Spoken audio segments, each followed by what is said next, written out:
Deputy commissioner Maliha Rashid ने हल्फ उठा लिया। देखिए वीडियो रिपोर्ट। खानेवाल मलिक हसनैन वकार की रिपोर्ट के मुताबिक डिप्टी कमिश्नर मलिहा रशीद ने ज़िले सदर बॉयज़ स्काउट एसोसिएशन का हलफ उठा लिया। डीसी ऑफिस में बॉयज़ स्काउट एसोसिएशन की हलफ बर्दारी की तकरीब हुई। Secretary boys scout association Punjab Tariq Qureshi ने डिप्टी कमिश्नर से हलफ लिया।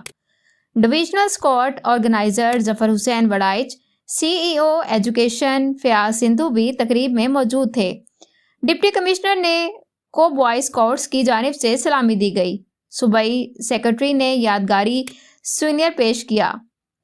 स्काउटिंग नौजवानों में नज़्म व ज़ब्त, कायदाना सलाहियत और माशरती जिम्मेदारी का फ़रोग देती है। Deputy commissioner. Largest social media network of Pakistan खाने वर्ल्ड सिटी न्यूज चैनल का हिस्सा बनिए।